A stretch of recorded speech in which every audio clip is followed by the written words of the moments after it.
एक तरफ हम सुनते हैं कि भारत एक ग्लोबल पावर बन रहा है, चारों तरफ मौके ही मौके हैं, लेकिन एक सवाल है जो परेशान करता है।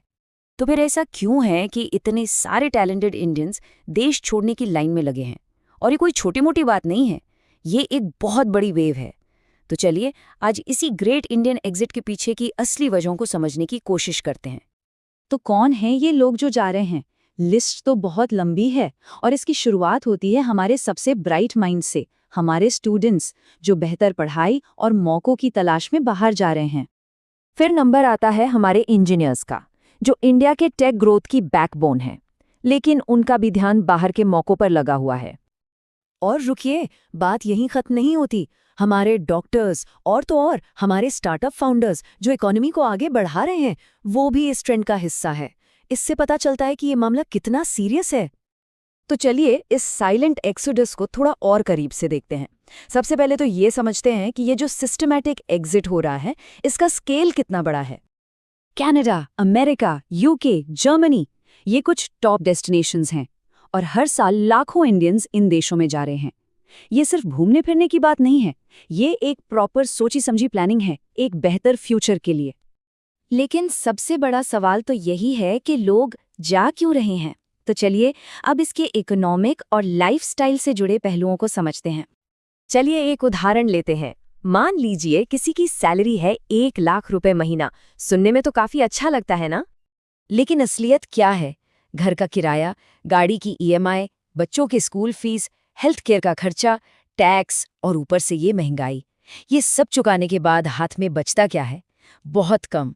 सेविंग्स करना तो जैसे एक सपना ही रह जाता है। तो असली मुद्दा ये है कि लोग सिर्फ सैलरी का नंबर नहीं देख रहे, वो ये देख रहे हैं कि कमाए हुए हर रुपए के बदले उन्हें असल में कैसी क्वालिटी ऑफ लाइफ मिल रही है। और बात सिर्फ पैसों की नहीं है, एक और कीमत चुकानी पड़ती है, और वो है हमारे वर्क कल्चर की। लंबे वर्किंग आवर्स, सैलरी में छोटी मोटी बढ़त, वीकेंड पर भी काम और जॉब इनसिक्योरिटी का डर जो हमेशा बना रहता है, ये सब मिलकर एक परफेक्ट बर्नआउट की सिचुएशन बना देते हैं। और इसी से जुड़ी है ये मानसिकता कि हर एम्प्लॉय रिप्लेसेबल है, मतलब तुम नहीं तो कोई और सही। ये सोच एक गहरी इनसिक्योरिटी पैदा करती है, और जब ये बहुत कॉमन हो जाता है तो लोग एक बेहतर, ज्यादा रिस्पेक्टफुल माहौल ढूंढने के लिए बाहर देखने लगते हैं। तो पैसों और वर्क कल्चर के अलावा और क्या वजह है? चलिए अब बात करते हैं एम्बिशन पाइपलाइन की, मतलब वो सिस्टम से जुड़ी रुकावटें जो करियर ग्रोथ के रास्ते में आती हैं। इंडिया में ना एक अजीब सी एग्जिट पाइपलाइन बन गई है। पहले यहाँ जी जान लगाकर पढ़ो, देश के सबसे मुश्किल एग्जाम्स क्रैक करो और फिर अपनी सारी स्किल्स और नॉलेज लेकर विदेश चले जाओ। और मजे की बात देखिए, हमारे टॉप इंस्टीट्यूट्स के स्टूडेंट्स ही इस रास्ते पर सबसे आगे हैं। तो इससे एक सीधी सी बात सामने आती है, इंडिया टैलेंट प्रोड्यूस तो करता है, लेकिन दूसरे देश उस टैलेंट को मोनेटाइज करते हैं। मतलब हम हीरे तराशते हैं और उन्हें पहनता कोई और है। और एक और सोच है जो बहुत से लोगों को बाहर जाने पर मजबूर करती है, वो ये कि यहाँ connections are more important than competence, मतलब काबिलियत से ज्यादा जान पहचान चलती है। और ये सोच ऐसे ही नहीं बनी है। हायरिंग में बायस, ऑफिस पॉलिटिक्स, सरकारी कामकाज में देरी, प्रमोशन में फेवरेटिज्म, जब लोग इन सबसे जूझते हैं तो क्या इसमें कोई हैरानी है कि वो एक ज्यादा ट्रांसपेरेंट सिस्टम की तलाश करते हैं, भले ही ये परसेप्शन पूरी तरह सच ना हो। लेकिन रुकिए, कहानी में एक ट्विस्ट भी है, एक ऐसा पहलू जिसे हम अक्सर भूल जाते हैं। चलिए अब बात करते हैं रिटर्न टिकट की, यानी रिवर्स माइग्रेशन के उस ट्रेंड की जो चुपचाप चल रहा है।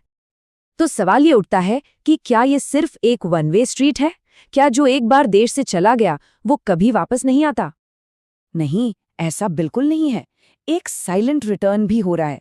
वीजा की दिक्कतें, परदेश का अकेलापन, कल्चरल गैप्स और वहां के भारी भरकम टैक्स, ये सब वजहें कई इंडियंस को घर वापस खींच लाती हैं। तो ये कहानी उतनी सिंपल है नहीं जितनी दिखती है।